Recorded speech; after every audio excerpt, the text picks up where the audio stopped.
ये है बेबी का सर। कितना खुश है युवराज, काश ये खुशी उसे मैं दे पाती। रुक जाओ रसिक, तुम यहाँ रह सकते हो या नहीं इसका फैसला मैं नहीं कर सकती। और जब तक सूर्यकांत नहीं आए तुम यहाँ रह सकते हो।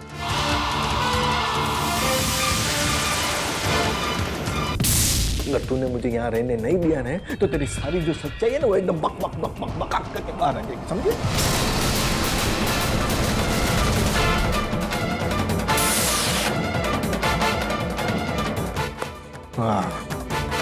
ये रसिक मामा किस सच्चाई की बात कर रहे थे? इन दोनों में क्या बातें हो रही थी? कुछ तो गड़बड़ है। कहीं ये सारी बातें करण से जुड़ी हुई तो नहीं?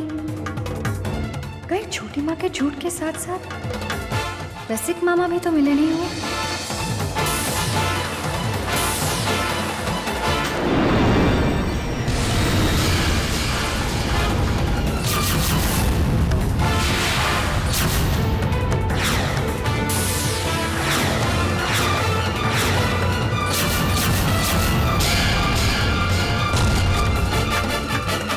हे ईश्वर, कहीं इसने हमारी बातें तो नहीं सुन ली? लक्ष्मी बेटा, तुम्हें कुछ चाहिए था? नहीं छोटी माँ, दरअसल मैं तो आपसे पूछने आई थी कि रसिक मामा को कुछ चाहिए तो बताइएगा। नहीं नहीं, कुछ नहीं चाहिए। क्यों रसिक भाई? नहीं बेटा, बस। ठीक है छोटी माँ, मैं चलती हूँ।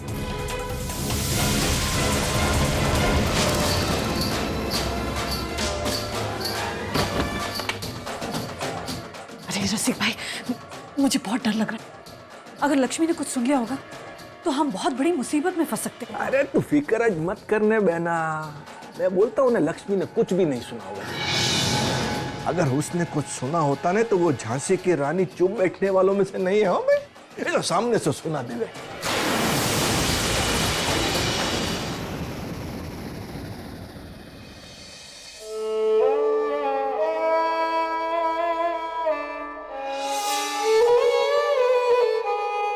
आज पहली बार मैंने एक खुशी महसूस की है।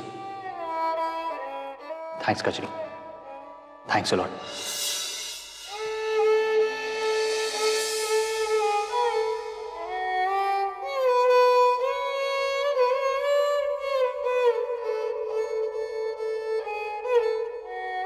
क्या बात है नियति,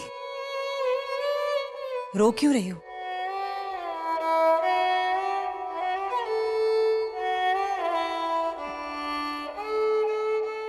अपनी माँ को नहीं बताओगी?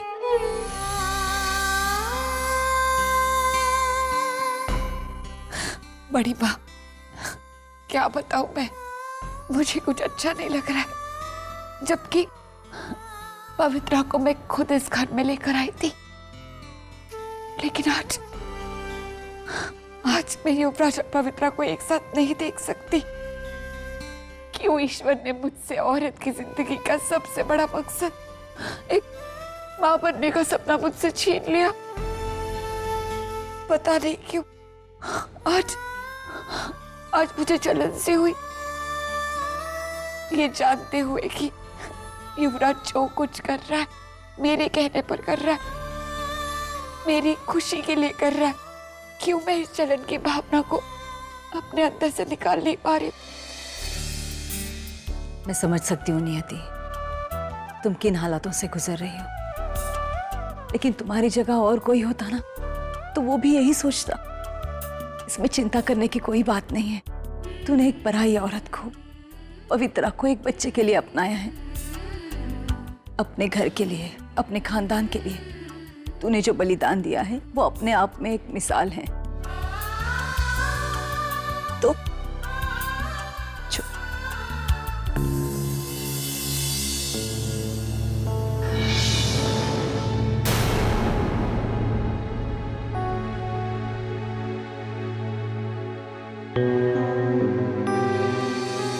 नियति, तुम बिना किसी को बोले क्लिनिक से कहाँ चली गई थी? युवराज, मैंने तुम्हें मैसेज किया था। अच्छा वो सब छोड़ो, ये देखो सोनोग्राफी के पिक्चर्स देखो।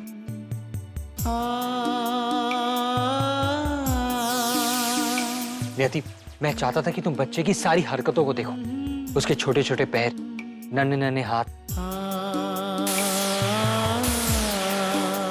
नियति, वो हमारा बच्चा है।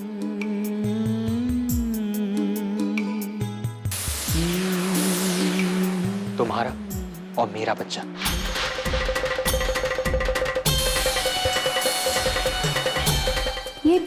ये क्या हो गया? मैं तो समझ रही थी कि युवराज नियति से नाराज होगा, लेकिन ये तो कजरी, जो कुछ भी हो रहा है अच्छा नहीं हो रहा है मेरी जान। तुम्हें कैसे भी करके युवराज के दिल में अपनी जगह बनानी पड़ेगी, वरना पूरी जायदाद तो दूर की बात है, तुम्हें आधी जायदाद भी नसीब नहीं होगी। मैं ऐसा हरगिज़ नहीं होने दूंगी रसीली बाई। एक दिन युवराज को मैं अपने कदमों में झुका कर रहूंगी। इसके लिए मैंने एक तरकीब सोच भी ली है। अब आप देखना रसीली बाई, आपकी इस कजरी का कमाल।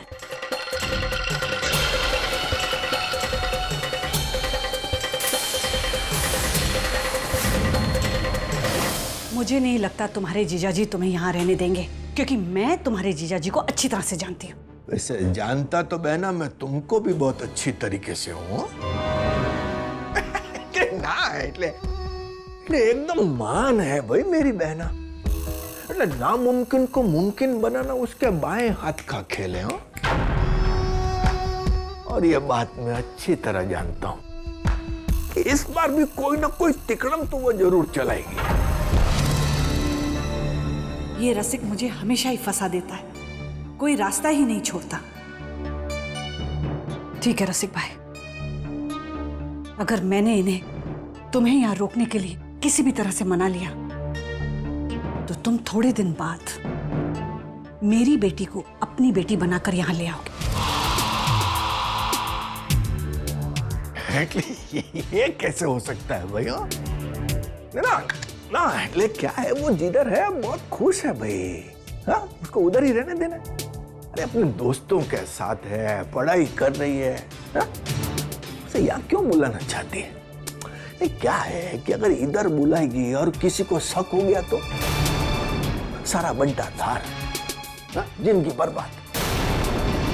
से तेरे एक फायदे की बात बोलूं, तू खाली एक ज बात मगज में रख कि तेरा एक ज बेटा है युवराज, जो इस घर में रहता है, बाकी બધું भूल जा। हाँ?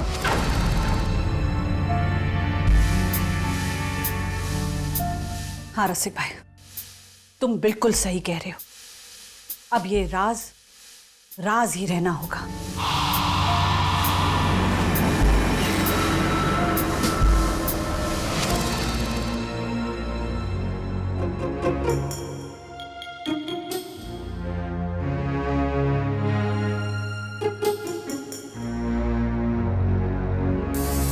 अरे मामा, कहाँ थी आप? मैं आपको कब से ढूंढ रहा हूँ। मैं आपको सोनोग्राफी की रिपोर्ट दिखाना चाहता था। देखिए तो, नियति और मेरा बच्चा कैसा दिखता है।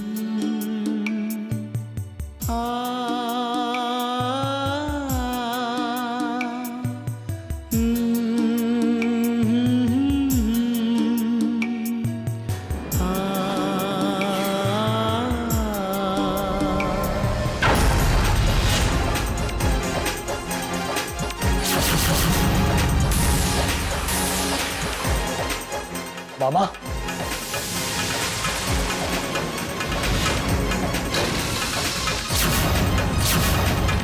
आप यहां कैसे?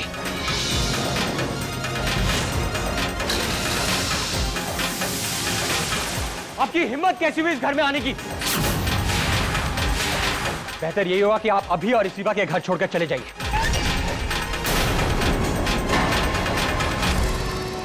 बेटा युवराज, बेटा तू तो मेरा दर्द समझ। मैं अब आगे की जिंदगी तेरे साथ, अपने बच्चों के साथ गुजारना चाहता हूं। ना ना એટલે मुझे मालूम है कि मुझसे बहुत बड़ी गलती हो गई है, और उसकी सजा मुझे भगवान ने पहले से ही दे दी है बेटा। मामा मैं वो सब कुछ नहीं जानता। निकल जाइए आप। मैं आपकी शक्ल भी नहीं देखना चाहता। इन्हें इस घर में आने किसने दिया? हाँ मामा? मैं नहीं।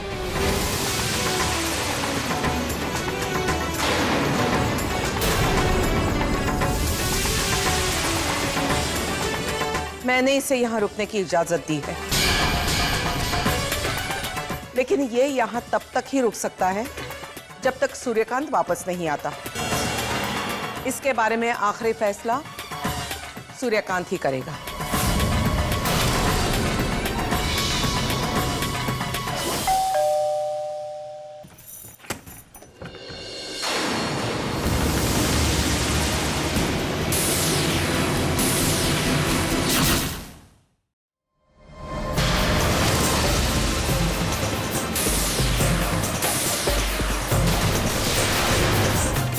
पुलिस? क्षितिज, पुलिस आई है।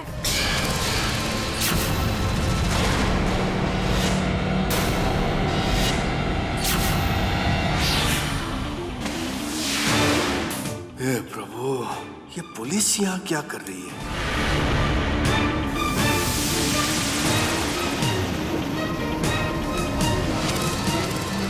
इंस्पेक्टर आप यहाँ, क्या बात है?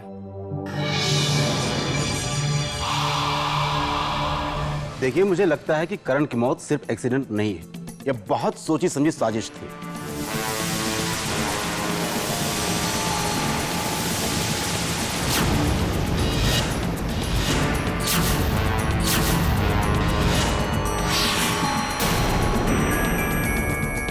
ये आप क्या कह रहे हैं इंस्पेक्टर? जी हाँ, मैं ठीक कह रहा हूं। जिस ट्रक ने करण को टक्कर मारी है उस तरह की ट्रक वहां आते ही नहीं है, इसलिए ऐसा लगता है कि उस ट्रक को उस दिन सिर्फ करण को टक्कर मारने के इरादे से ही लाया गया था।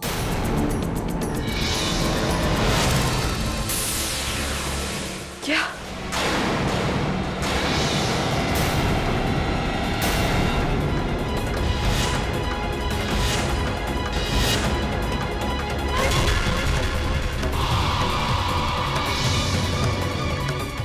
इंस्पेक्टर साहब, ये आप क्या कह रहे हैं? मेरे पति का खून हुआ है? अगर आप जो कह रहे हैं वो सही है तो पता लगाइए किसने किया ये। किसने मारा मेरे पति को? उसे छोड़िएगा मत इंस्पेक्टर, उसे छोड़िएगा मत। लक्ष्मी, लक्ष्मी, माँ इसे ऊपर लेके जाओ। चलो। और करण का खून?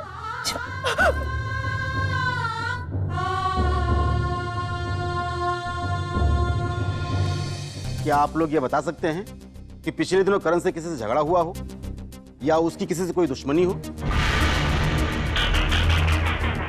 नहीं इंस्पेक्टर, करण ऐसा था ही नहीं कि उसकी किसी के साथ दुश्मनी हो। ठीक है, हमने उस ट्रक का नंबर भी पता कर लिया है जिससे एक्सीडेंट हुआ था। अब सिर्फ उस ट्रक मालिक से पूछकर यह पता करना है कि उस ट्रक को किसने किराए पर लिया था, और कुछ चश्मदीद गवाहों से पूछकर उस ट्रक ड्राइवर का स्केच भी तैयार कर लिया जाएगा। अगर आप लोगों को इस केस के बारे में कुछ पता चले या जानकारी मिले तो आप लोग हमें फौरन इत्तला करें। जी इंस्पेक्टर। ठीक है, थैंक यू। ओके।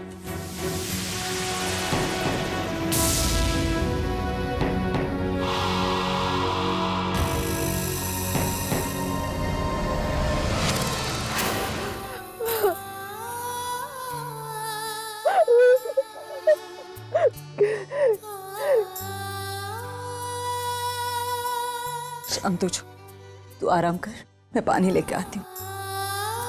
चुप।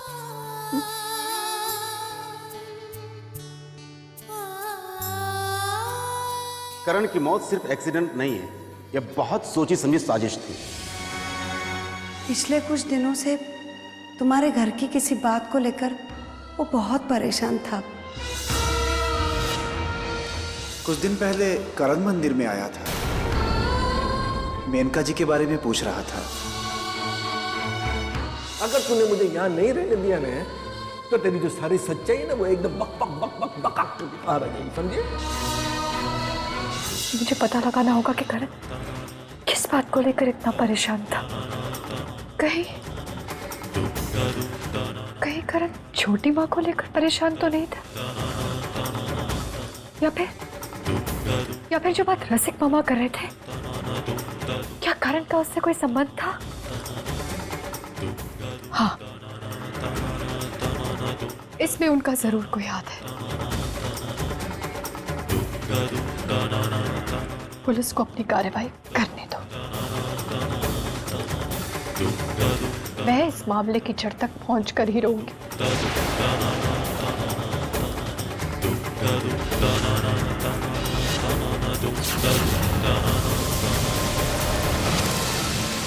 मैं पता लगाऊंगी सच्चाई का।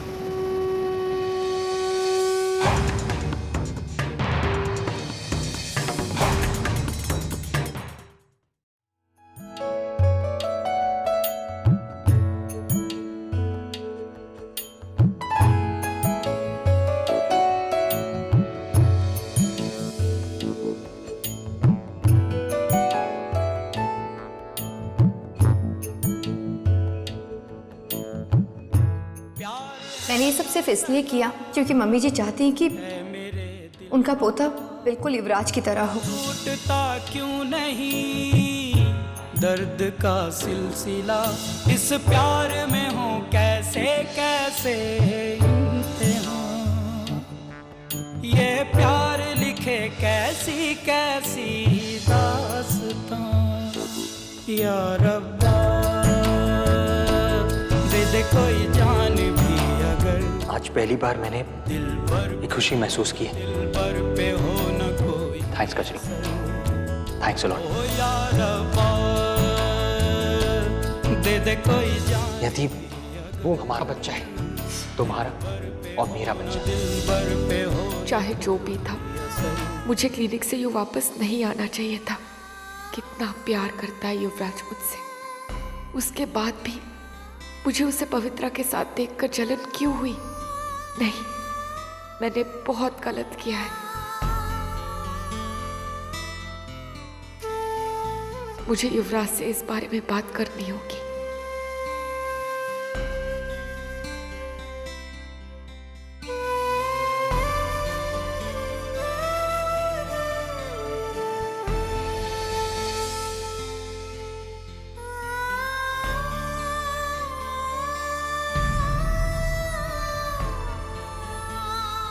युवराज, पता नहीं क्यों लेकिन आज मुझे कुछ अच्छा नहीं लग रहा है। मैंने जो कुछ किया वो। क्यों, क्या बात है नियति? कौन सी बात है जो तुम्हें इस वक्त परेशान कर रही है? मैंने आज बहुत गलत किया है। नहीं नियति, तुम ऐसा क्यों सोच रही हो? नियति, तुम कभी कोई गलत काम कर ही नहीं सकती, और जिसका दिल अच्छा होता है ना, वो कभी कोई गलत काम कर ही नहीं सकता। हाँ, लेकिन वो कोई कितना बेरहम हो सकता है? मेरे होने वाले बच्चे ने किसी का क्या बिगाड़ा है? किसने किया ये घिनौना काम? कौन कर सकता है ऐसी हरकतें? कौन? कोई कितना बेरहम हो सकता है? कौन मेरे होने वाले बच्चे की सोनोग्राफी की फोटो फाड़ सकता है?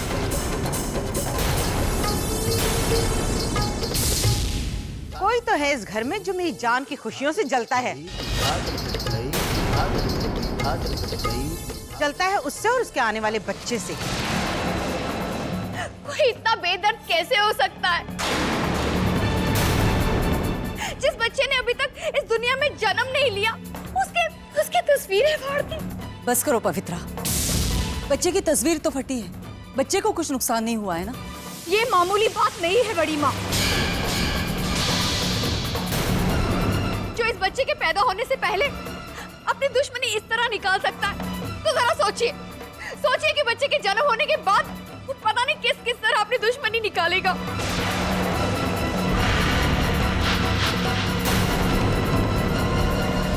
मुझे लगता है कि मैं एक अच्छी इंसान नहीं हूँ। मैंने आज बहुत गलत किया है।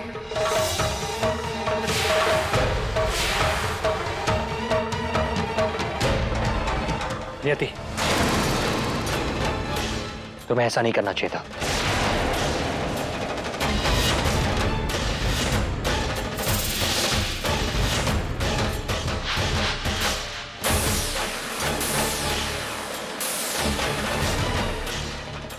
युवराज, तुम कहना क्या चाहते हो कि ये सब कुछ मैंने?